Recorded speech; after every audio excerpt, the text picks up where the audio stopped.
Olá pessoal, tudo bem? Aqui é o Leandro falando, retornando com o nosso curso de Físico-Química 1. Vamos começar a partir de hoje a falar de termodinâmica. Em especial, vamos falar da primeira lei da termodinâmica, que é uma lei que trata da conservação da energia.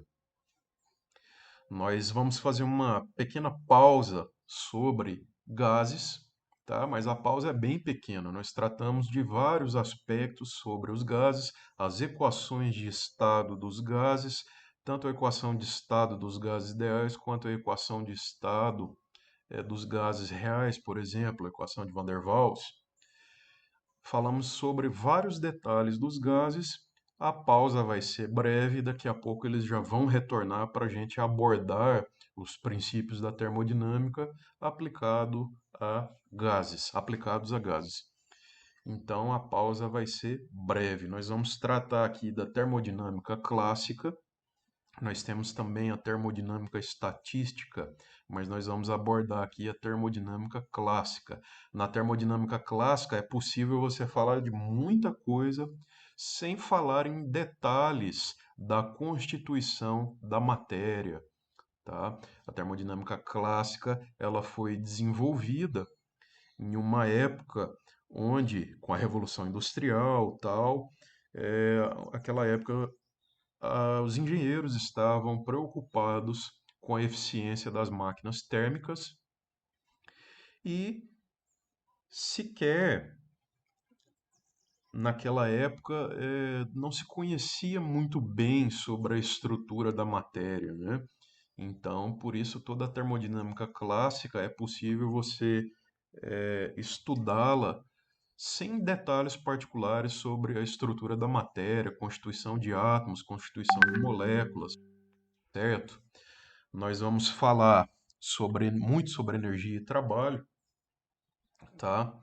Vamos falar da conservação da energia, vamos falar sobre classificação de sistemas, vamos definir o que é sistema, o que é vizinhança e vamos começar agora. Na termodinâmica, é muito comum, como vocês vão notar, de agora em diante, a gente falar em sistema, falar em vizinhança, tá? Um sistema é aquela porção do universo que você está investigando. Pode ser uma bateria, pode ser um tubo de ensaio, pode ser um meio reacional, qualquer objeto, qualquer porção do universo que você está investigando, que você está estudando as propriedades. Então, o sistema é a porção que está sob investigação.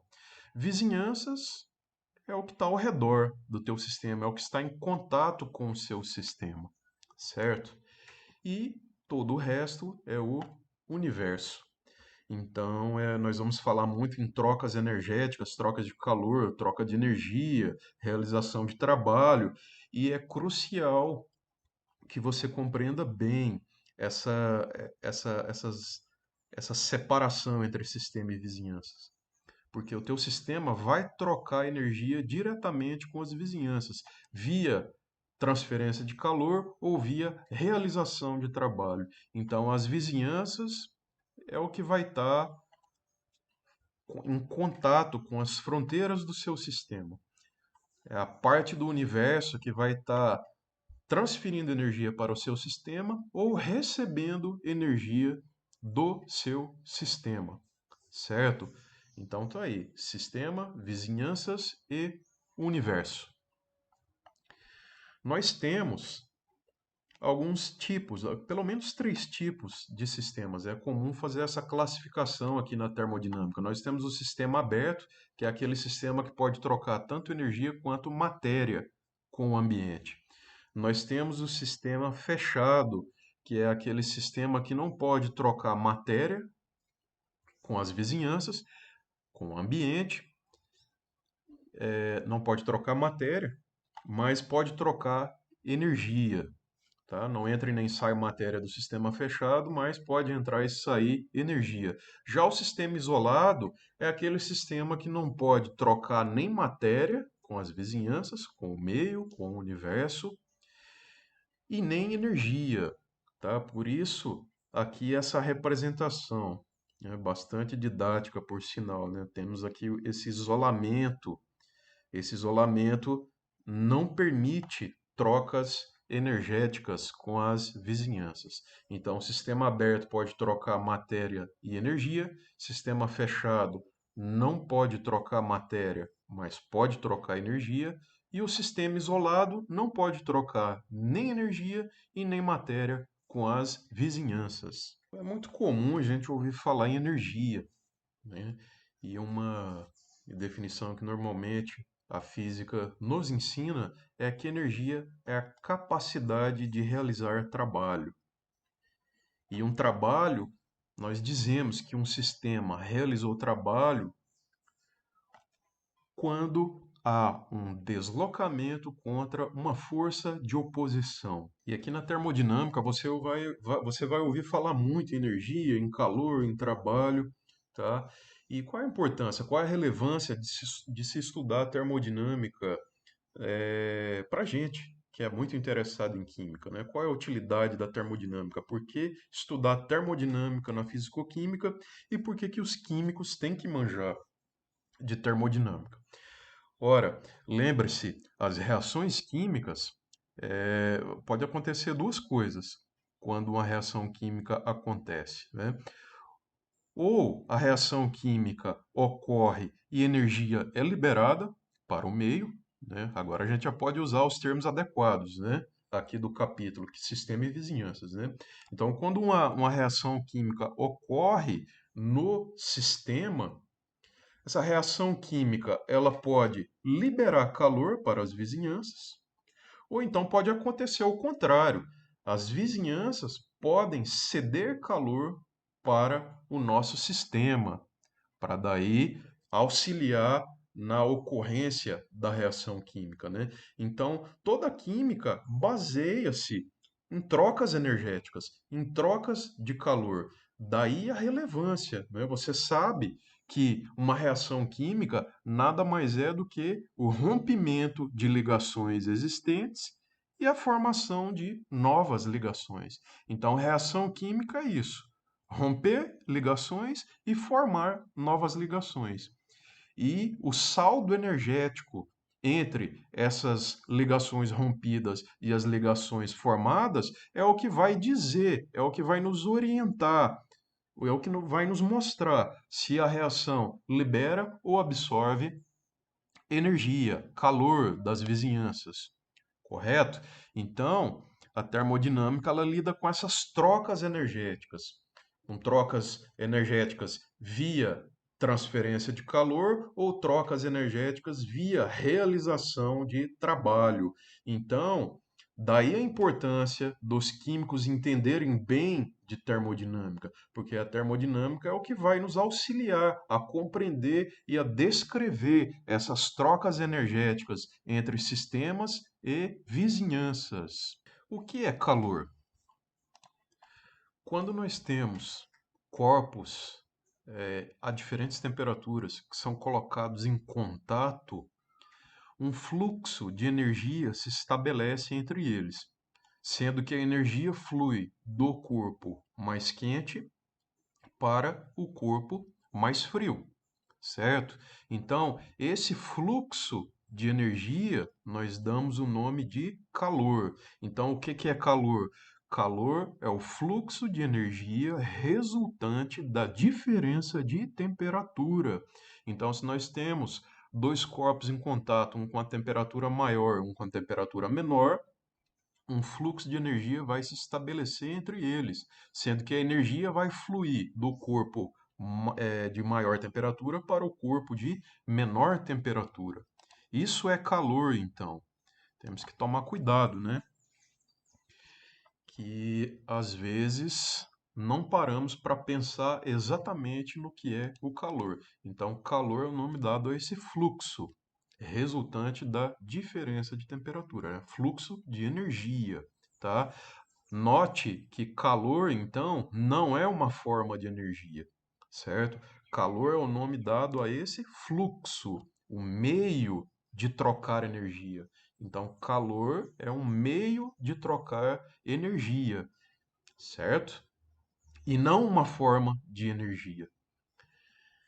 Então, são detalhes aí importantes para a gente ficar atento aqui na termodinâmica.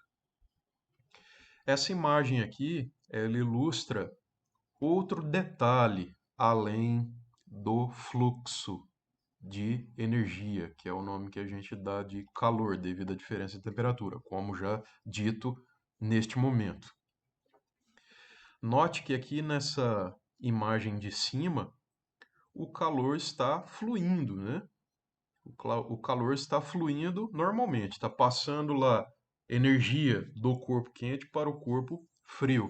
Por quê? Porque esses dois corpos estão separados por um tipo de fronteira conhecida como diatérmica. Então, uma fronteira diatérmica, ela permite a passagem de calor.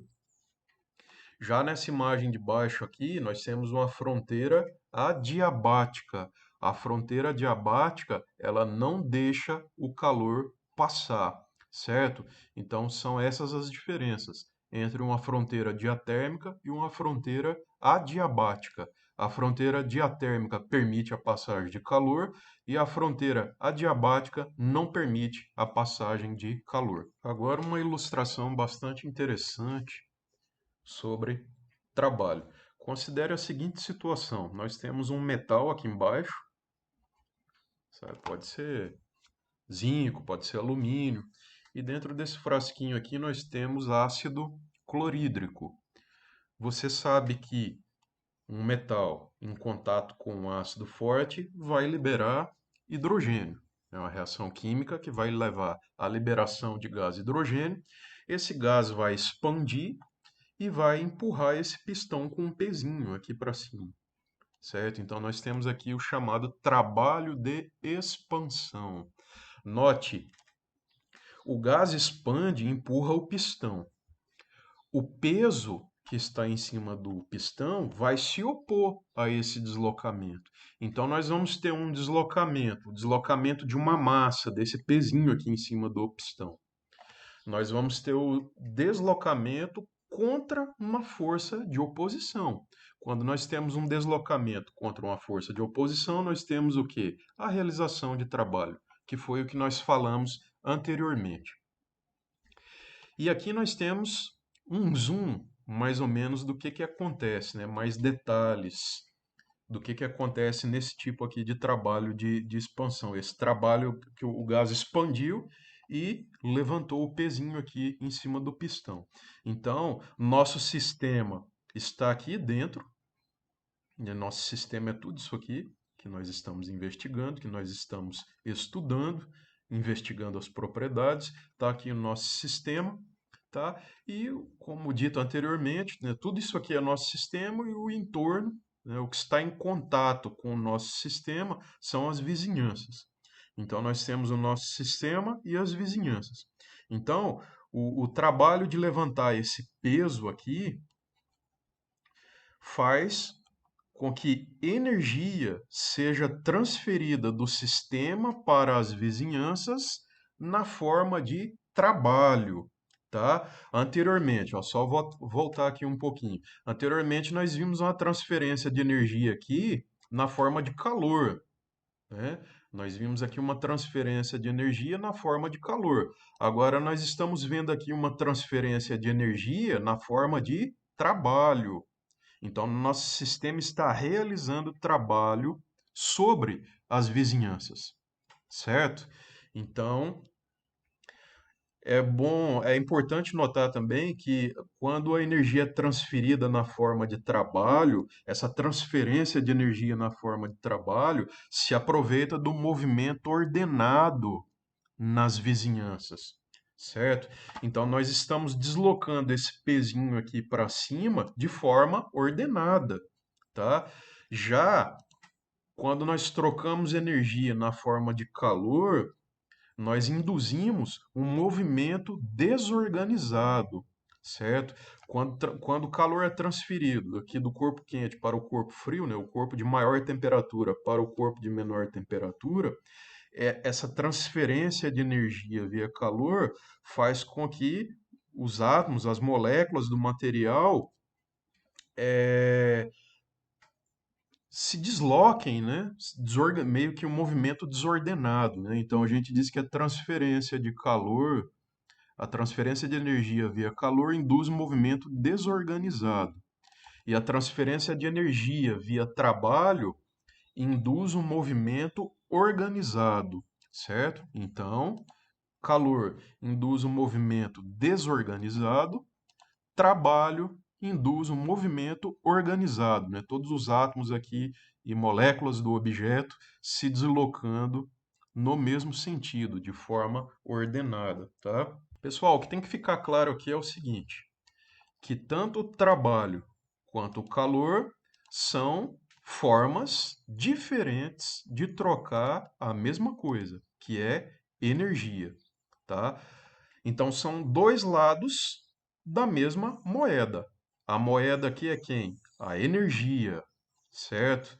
Mas o trabalho e o calor, apesar de serem formas diferentes de trocar a mesma entidade física, né, o mesmo ente físico que é a energia, são diferentes, tá? São os dois lados da mesma moeda. A moeda é energia, o trabalho e o calor são os dois lados dessa mesma moeda, que é a energia. Então, qual que é a diferença de trabalho e calor? Trabalho é uma forma de trocar energia que induz movimento ordenado, como vimos anteriormente. Calor também é uma forma de trocar energia, porém, o calor é uma forma de trocar energia que induz o movimento desordenado, tá? É importante entender bem isso aí, tá? Então, trabalho e calor não são formas de energia, e sim meios, tá? Para se trocar energia, tá bom? Nada impede de ocorrer um fenômeno, tá? Que simultaneamente troque energia via trabalho, ok? E troque energia também via calor, sem problema nenhum.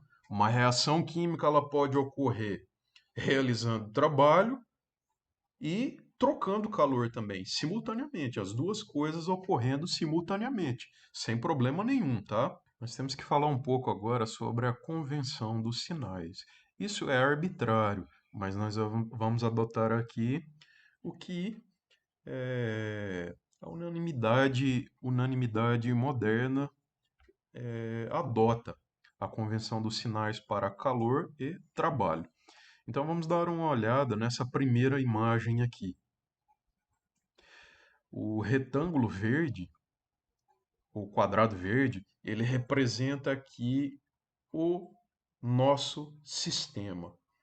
Se o nosso sistema perde energia via realização de trabalho sobre as vizinhanças, nós vamos atribuir o sinal negativo para o trabalho. Vamos usar a letra W para representar trabalho. Então, o trabalho vai ser negativo quando o teu sistema realiza trabalho sobre as vizinhanças. O que acontece com a energia do teu sistema? Se trabalho é uma forma de transferir energia, e o teu sistema está realizando trabalho sobre as vizinhanças, quer dizer que o teu sistema está transferindo energia para as vizinhanças. Logo, a energia do teu sistema vai diminuir, o que faz todo sentido, né? Seu sistema realiza trabalho, a energia dele só pode diminuir e não aumentar, né? Não faz sentido. Se as vizinhanças realizam trabalho sobre o nosso sistema, ou seja, as vizinhanças estão transferindo energia para o nosso sistema via realização de trabalho. Então, a energia do nosso sistema aumenta, portanto, o trabalho é positivo. E quanto à convenção de sinais para o calor, a ideia é a mesma. Se o nosso sistema transfere calor para as vizinhanças, ou seja, está transferindo energia para as vizinhanças, a energia do nosso sistema está diminuindo, nós vamos atribuir o sinal negativo para o calor. Se, ao contrário, as vizinhanças estão transferindo energia para o nosso sistema, via calor, a energia do nosso sistema vai aumentar. Consequentemente, nós vamos atribuir o sinal positivo para o calor nesta ocasião. Mas vamos ver agora como calcular o trabalho envolvido em uma expansão. Tem no livro toda a dedução dessa expressão, certo? Você tem que. É indispensável que você vá no livro e olhe o passo a passo para deduzir essa expressão. Em aulas presenciais, eu faço a dedução no quadro, eu acho bastante importante, mas hoje eu vou deixar esse acompanhamento da dedução por sua conta, tá? Para você protagonizar este detalhe aí na sua formação. Então você vai lá no livro e olha, tem passo a passo, detalhado como deduzir esta expressão. Isso aqui é o trabalho de expansão, tá? Então você pode imaginar um cilindro e nesse cilindro contendo um gás e esse gás vai sofrer uma expansão, ou seja, o volume daquele recipiente, ele vai sofrer um ΔV. Então, você vai ter uma variação de volume no seu recipiente. Para calcular o trabalho de expansão neste caso, você pega o negativo da pressão externa e multiplica pela variação de volume que o recipiente sofreu.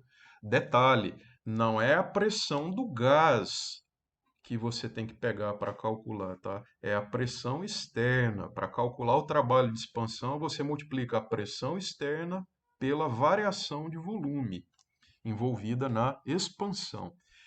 Esse sinal negativo aqui, ele aparece para devido a uma consistência de sinais, tá?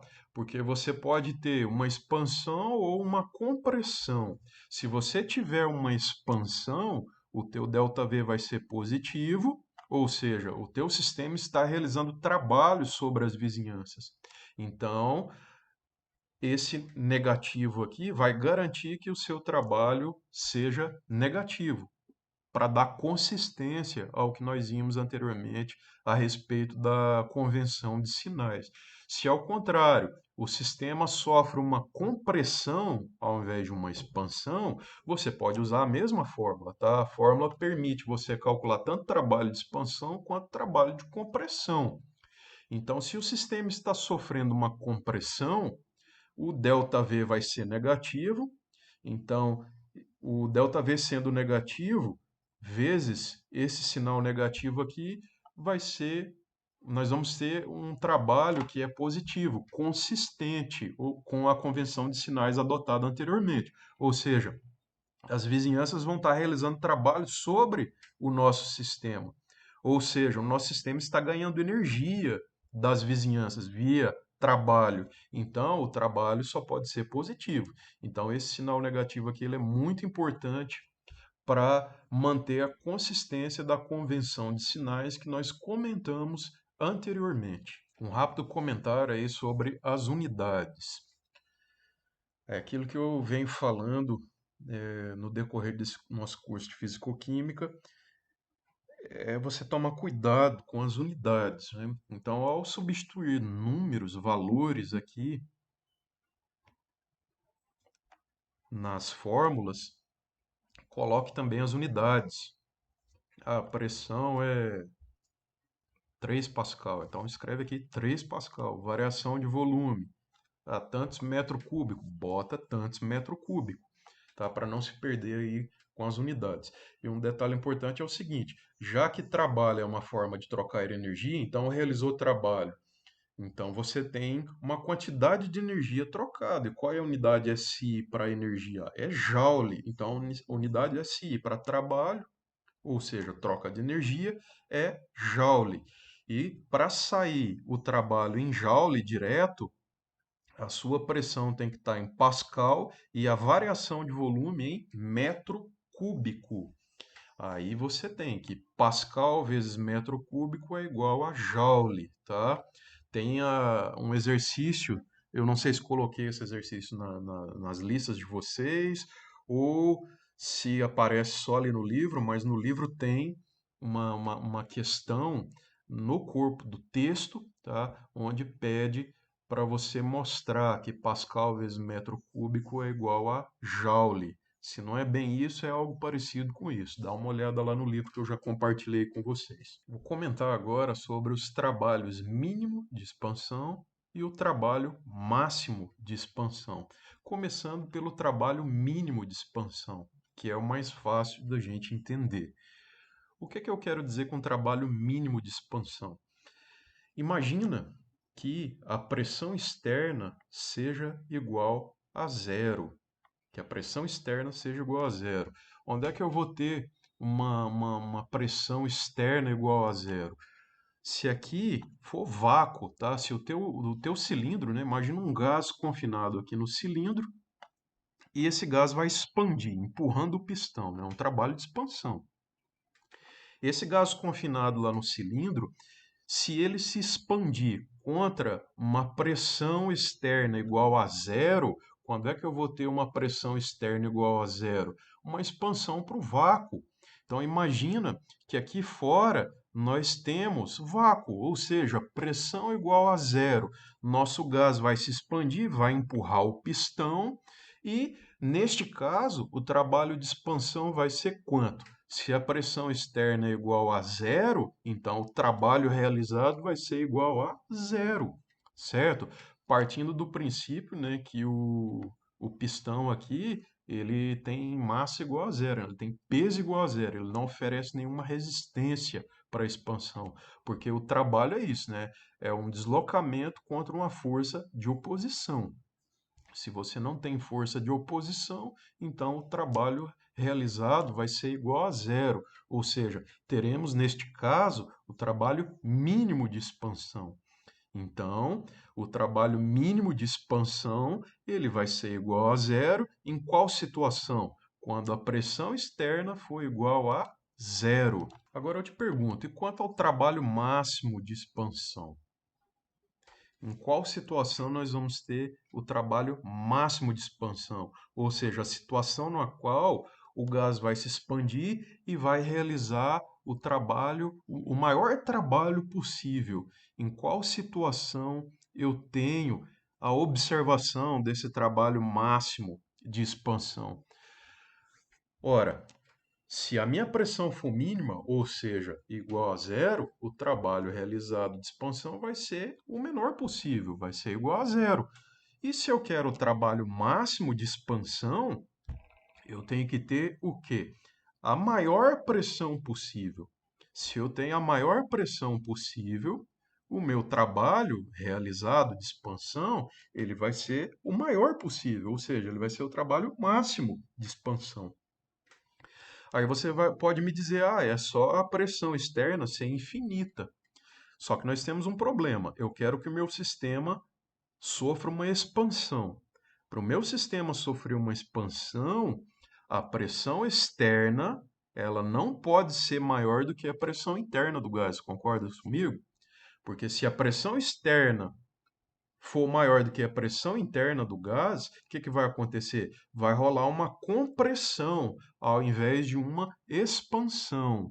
Então, neste caso, nós teremos o quê? Nós teremos que ter que a pressão externa ela seja a maior possível, ou seja, ela não seja maior do que a pressão interna do gás, senão o sistema não vai expandir. Vai rolar o quê? Uma compressão ao invés de uma expansão. Então, se a minha pressão externa for infinitesimalmente menor do que a pressão interna do gás, o sistema vai expandir, correto? Só que quando o sistema expande, eu vou ter que, se o meu sistema expandir, se o gás expandir, eu vou ter uma pequena queda. Se o meu sistema expandir um pouquinho, eu vou ter uma pequena queda na pressão interna. E o meu gás ele vai expandir até rolar uma igualdade entre as pressões externas, entre as pressões externa e a pressão interna. Daí o sistema vai parar de expandir, certo? Mas se a pressão externa puder ser ajustada em cada etapa de expansão, eu vou conseguir reduzir a minha pressão externa pouco a pouco, de forma que o meu sistema consiga fazer uma expansão, certo?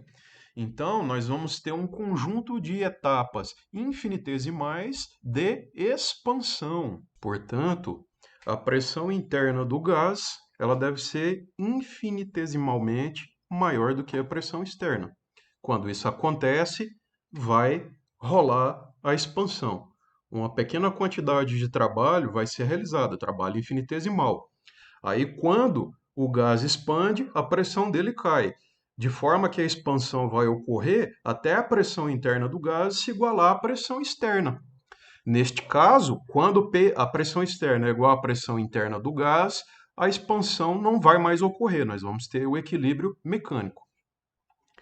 Aí a pressão externa deve ser ajustada para um valor novamente infinitesimalmente menor do que a pressão externa e mais uma pequena expansão vai ocorrer.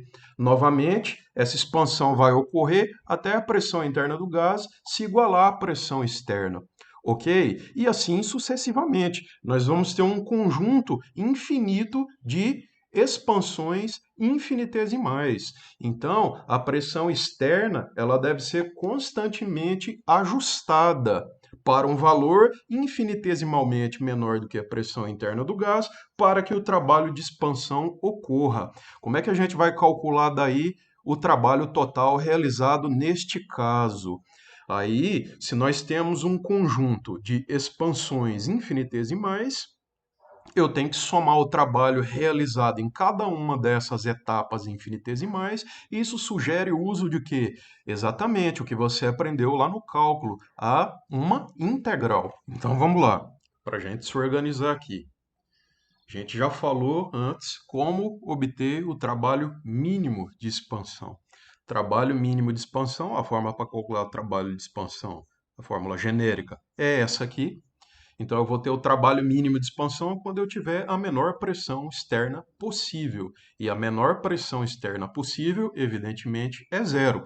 Então, a minha pressão externa, quando ela for zero, o meu trabalho de expansão vai ser o mínimo possível. Ou seja, ele vai ser zero, você não vai ter força de oposição. Trabalho é deslocamento contra uma força de oposição. Então, se o pino se deslocar aqui contra. O pino não, o pistão se deslocar aqui contra uma pressão externa que é zero, o trabalho vai ser zero, né? Eu não vou ter força de oposição. Vou ter trabalho igual a zero, não vou ter realização de trabalho. Não importa quanto seja a variação de volume, certo? O trabalho sempre vai ser zero se a pressão externa for igual a zero. E o que a gente estava falando agora de trabalho máximo de expansão. Lembra dos conjuntos infinitesimais de expansão? Eu vou ter um número grande, um número infinito de etapas infinitesimais de expansão, com o ajuste constante da pressão externa, de forma que ela seja infinitesimalmente menor do que a pressão interna do gás. Ou seja, eu vou ter o trabalho máximo de expansão quando a minha pressão externa for a maior possível, certo? E a minha pressão externa, ela para ter trabalho de expansão, ela vai ter que ser um valor um pouquinho menor do que a pressão externa. Mas em termos práticos, né, a cada expansão infinitesimal, a pressão do gás vai se igualar à pressão externa. Então, em termos práticos, nós teremos um monte de vezes onde a pressão externa vai ser igual à pressão interna do gás. Tá? Em termos práticos, então, a maior pressão possível para o trabalho máximo de expansão é quando a pressão externa é igual à pressão interna do gás. Então, aquilo que eu disse, né? A cada etapa de expansão infinitesimal, eu vou ter um dW, que é uma quantidade de trabalho realizada infinitesimal, uma pequena quantidade de trabalho realizado.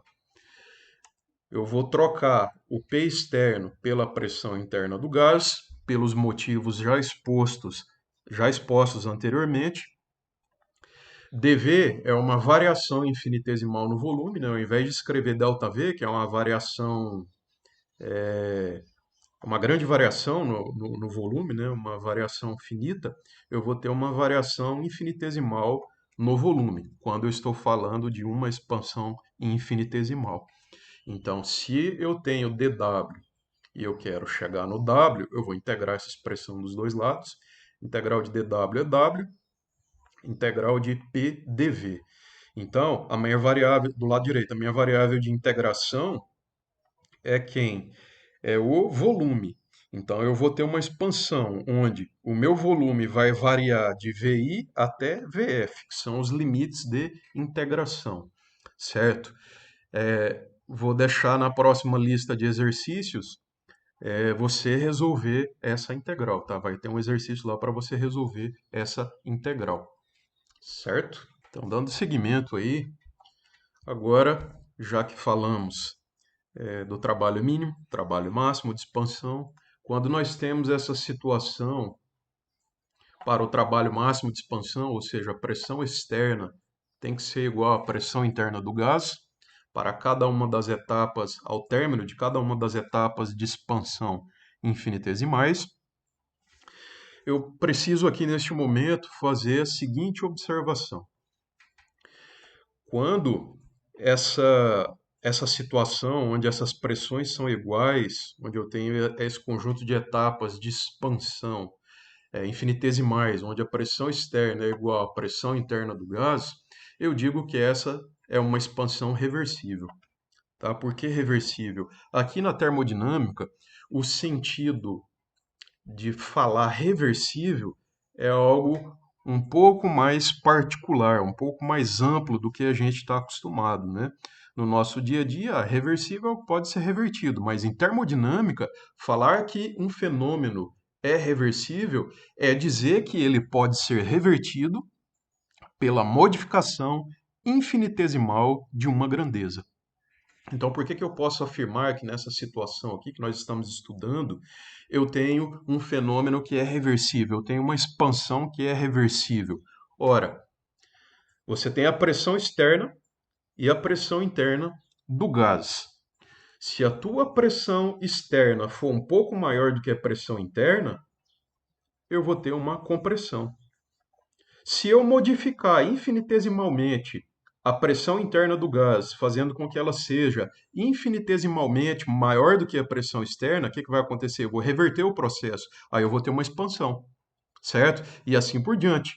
Então, um fenômeno reversível neste contexto da termodinâmica quer dizer um fenômeno que pode ser revertido pela modificação infinitesimal de uma grandeza, certo? Tem que ficar claro isso aí. Certifique-se de que você entendeu o que é um fenômeno reversível sob o ponto de vista termodinâmico. Então, dentro dessa família das expansões reversíveis, nós podemos abordar a expansão reversível isotérmica para um gás ideal, ou seja, um gás ideal realizando uma expansão isotérmica reversível, a gente consegue facilmente calcular o trabalho que esse gás realiza nesse tipo de expansão. Expansão isotérmica reversível. Aí você tem que resolver essa integral aqui, para o caso de um gás ideal. Então eu disse que rapidinho os gases ideais iam voltar, estão aqui eles novamente. Então, você vai resolver essa integral numa questão que eu vou colocar em outra lista de exercícios futuramente, futuro breve, tá? Logo em breve eu vou propor essa lista para vocês. E se você resolver esta integral, tá? Para o caso da expansão isotérmica reversível de um gás ideal, é bem fácil de resolver, só tem que desenferrujar seus conhecimentos de integral, tá? Então vai ser igual trabalho de expansão isotérmica reversível de um gás ideal, menos nRT ln do volume final dividido pelo volume inicial. Ln de Vf sobre Vi, certo? Então, tá aqui a expressão para você calcular o trabalho de expansão isotérmica reversível para um gás ideal, certo?